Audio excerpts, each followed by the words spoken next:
Boa tarde, Maranata. Fazer a segunda parte e última aqui do vídeo sobre a igreja de Colosso, né? Tão debatido, sabe, os mandamentos de Deus ali. Como a gente já entendeu que o problema que Paulo vinha enfrentando junto com os discípulos era o gnosticismo, né? O combate a filosofias e traduções humanas, até feito por Jesus, sendo infrutada e misturada com a vontade de Deus, corrompendo assim a adoração cristã, também feita na época dos judeus, do povo de Deus, consequentemente depois também, junto com os judeus helenistas, né, os gregos, que não deixaram de ser chamados cristãos, mas também não deixaram de ser advertidos por Paulo e pela igreja, né? E que a gente possa crescer na graça e no conhecimento da palavra de Deus, mediante a unção do Espírito Santo, e compreender que a lei tem a função de nos transformar, segundo o caráter de Cristo. Essa é a graça que Deus estende a todos nós. A gente lê Romanos 8, 28 e 29, Efésios 2, 8 a 10, que nós temos que ser transformados à imagem de Cristo, porque Ele é o cabeça, Ele é o alvo, Ele é o caminho, Ele é o primogênito e Ele são fundamentadas todas as coisas. É a pedra de tropeço, que eu e você não podamos tropeçar nela, mas sim edificar a nossa vida sobre ela.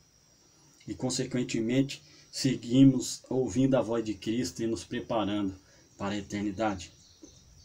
E que o gnosticismo, essas traduções humanas, não possam vir a corromper nossa adoração, assim como estava corrompendo a igreja de Colosso. Está disso que Timóteo, que ajudou Paulo a escrever a sua carta, Paulo escreve para ele na sua carta, no primeiro capítulo de 1 Timóteo, a advertência contra os falsos mestres da lei e exalta a lei. Versículo 8, Paulo escreve a Timóteo: nós sabemos que a lei é boa se alguém a usa de maneira adequada.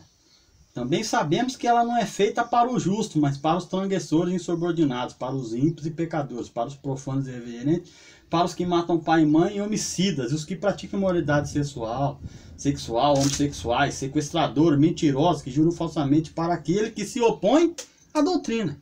Então nós sabemos que a Torá, a lei de Deus eterna, que foi dada por Cristo no Sinai, só ler lá o livro de Atos capítulo 7, que Estevão confirma, ela é a base do fundamento da adoração.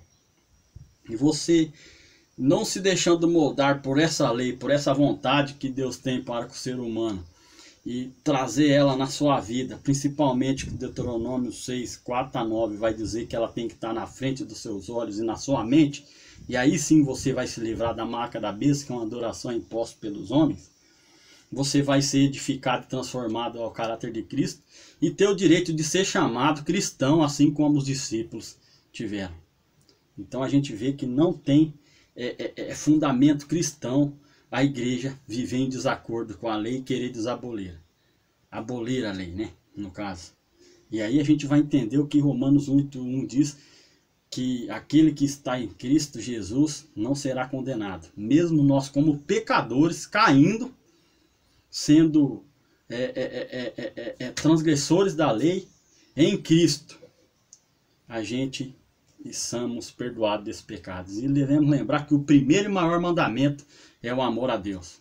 E depois o segundo, que também não deixa de ser um grande mandamento, é o amar ao próximo, porque nós somos feitos à imagem do nosso Criador.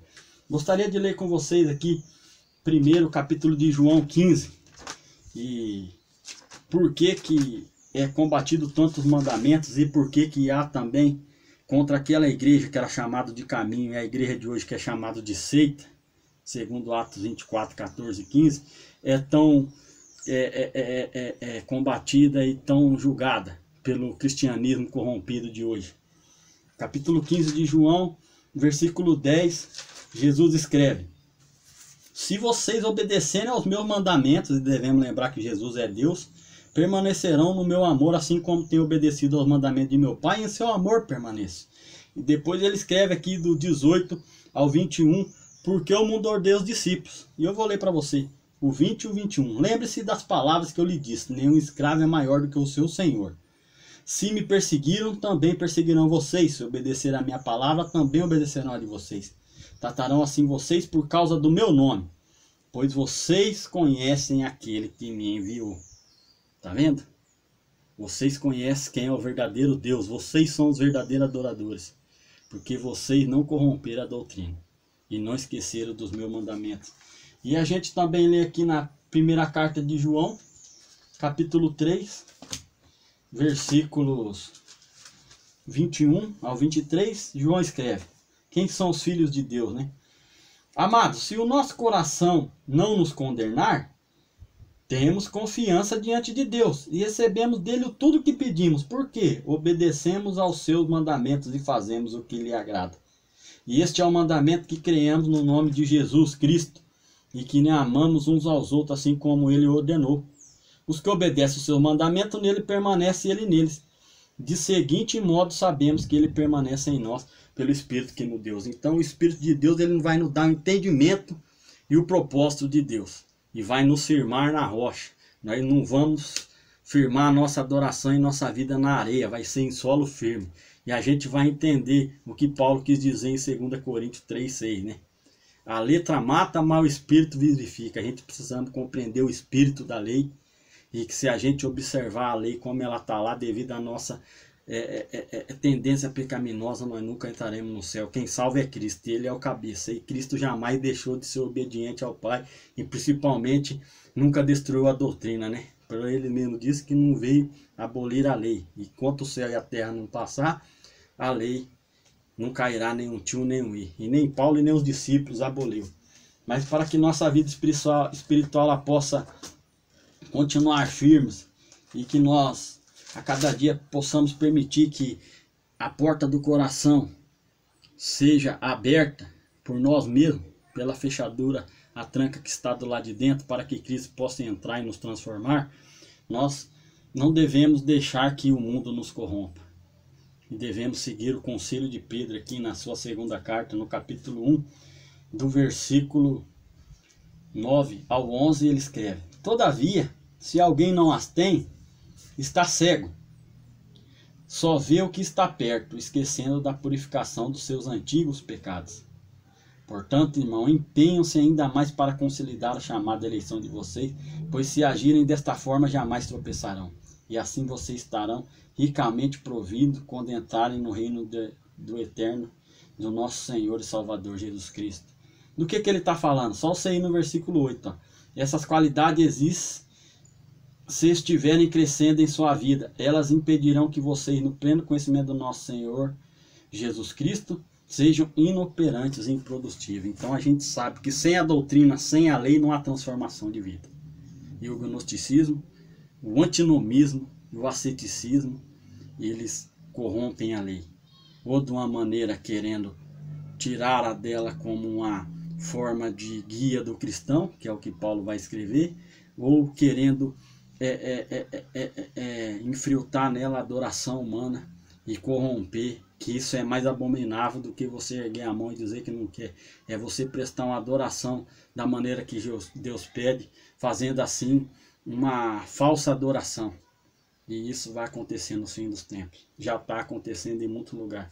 Então que Cristo possa ser o nosso alvo, a rocha em que nós possamos ser solidificados nele e sermos, segundo a graça de Deus estendida, transformados à sua imagem, não por nosso mérito, mas pela própria vontade de Deus, pelo propósito que ele tem em nossa vida, e também que nós possamos, mesmo sendo falhos pecadores, a cada dia buscar, como Pedro diz, crescer na graça e no conhecimento do nosso Deus, né?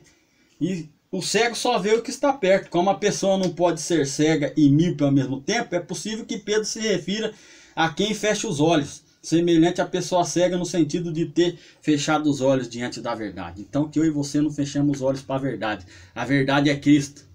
E Cristo, ele quer que você seja feita a imagem dele, que essa será a graça de Deus estendida na sua vida. E como ele disse, né? Eu vim para fazer a tua vontade, ó Pai.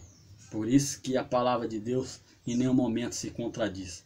E que ela possa nos transformar e nos ajudar a naquele dia, ao encontrarmos com o nosso Salvador e junto com a nossa amada igreja, a igreja de Cristo, que não tem placa, não tem nome, é a igreja dele, aquela que está preparada para as bodas, que ela possa sair triunfante e vai vencer, porque a Bíblia já diz e que muitos ouvirão a voz de Deus e deixarão o Espírito Santo transformar a vida e o caráter de cada um. Obrigado a todos, até a próxima.